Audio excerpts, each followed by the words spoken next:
एकीकडे Iran America यांचं युद्ध नेमकं त्याचं भवितव्य काय असा प्रश्न विचारला जात असतानाच अमेरिकेचे राष्ट्राध्यक्ष डोनाल्ड ट्रम्प हे कुणाच्या टार्गेटवर आहेत असा प्रश्न विचारला जातोय. कारण निवडणूक प्रचारापासून सातत्यानं ट्रम्प यांच्यावर हल्ल्याचे प्रयत्न झाले. यातून ते बालंबाल बचावलेत सुद्धा.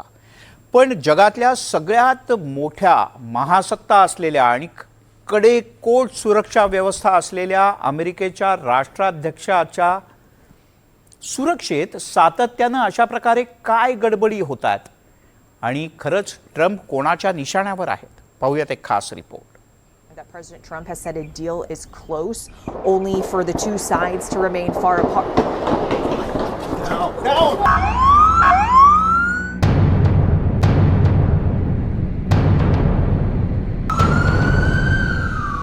ही दृश्य आहेत जगात सर्वात सुरक्षित मानल्या जाणाऱ्या व्हाईट हाऊस मधली. अमेरिकेचे राष्ट्रपती डोनाल्ड ट्रम्प हे ओव्हल ऑफिस मध्ये काम करत असतानाच बाहेर ही धुमश्चक्री सुरू झाली. एका मागोमाग एक 20 ते 25 राऊंड्स फायर झाले. एखाद्या युद्धादरम्यान जी परिस्थिती असते अगदी तशीच परिस्थिती आज व्हाईट हाऊसनं अनुभवली. That President Trump has said a deal is close, only for the two sides to remain far apart.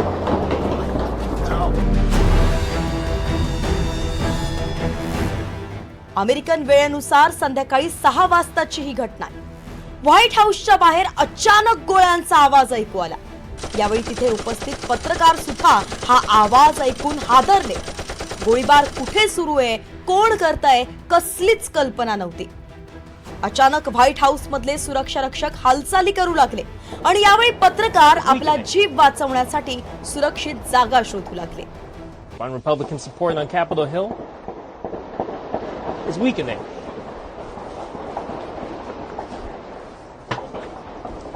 That President Trump has said a deal is close, only for the two sides to remain far apart.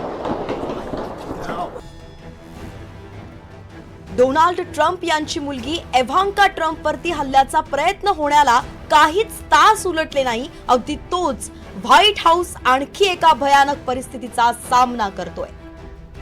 पण Donald Trump नेमके कुणाच्या टार्गेटवरती आहेत हा प्रश्न या हल्ल्यानंतर आणखीनच चर्चेत आलाय.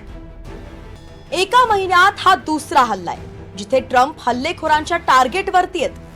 25 एप्रिल 2026 ला वॉशिंग्टन हिल्टन हॉटेलमध्ये व्हाईट हाऊस करस्पॉन्डंट डिनरच्या वेळी ही गोळीबार झाला आणि यावेळी सुरक्षा रक्षकांनी हल्लेखोराला ताब्यात घेतलं.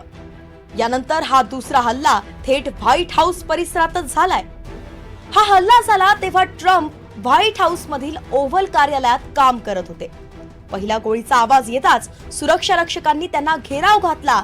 त्यांना तातडीनं व्हाईट हाऊस मधील भूमिगत बंकर मध्ये स्थलांतरित करण्यात आलं. सिक्रेट सर्व्हिसची एक टीम ही डोनाल्ड ट्रम्प यांच्या सुरक्षेची काळजी घेत होती, तर दुसऱ्या टीमनं हल्लेखोराचा खात्मा केलाय. नासिर बेस्ट असं या 21 वर्षीय हल्लेखोराचं नाव आहे. तो मूळचा मेरीलँडचा रहिवासी होता. नासिर गेल्या काही काळापासून गंभीर मानसिक आजारानं त्रस्त होता. हा गोळीबार व्हाईट हाऊस कॉम्प्लेक्सच्या अगदी बाहेर 17 स्ट्रीट आणि पेन्सिल्व्हेनिया ॲव्हेन्यू जवळ झाला. हल्लेखोरानं अंदाधुंद 20 ते 30 राऊंड्स फायर केले होते. सिक्रेट सर्व्हिसनं तत्परता दाखवली आणि हल्लेखोराला जागीच ठार केलं. या घटनेत एक सामान्य नागरिक सुद्धा जखमी झालाय. धक्कादायक बाब म्हणजे जून 2025 मध्ये सिक्रेट एजंट्सना त्यानं धमकावलं होतं आणि यामुळं तो आधीपासूनच सुरक्षा यंत्रणांच्या रडारवरती होता. जुलै 2025 मध्ये एका प्रतिबंधित हाय सिक्युरिटी झोन मध्ये घुसखोरीच्या प्रयत्नात त्याला पकडण्यात आलं होतं.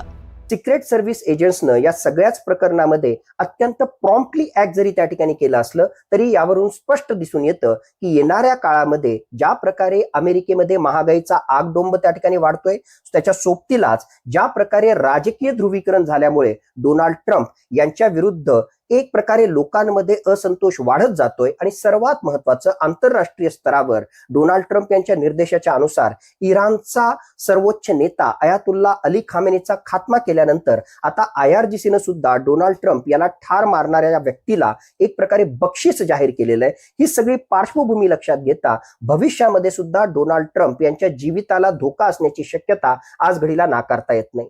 तर व्हाईट हाऊस मधील हल्ल्यानंतर सिक्रेट सर्व्हिसनं सुरक्षा व्यवस्था अधिकच कडक केली आहे. FBI कडून या घटनेचा तपास सुरू आहे.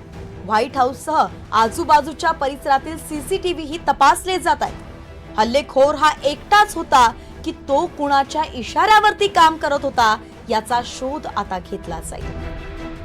Bureau report NDTV Marathi.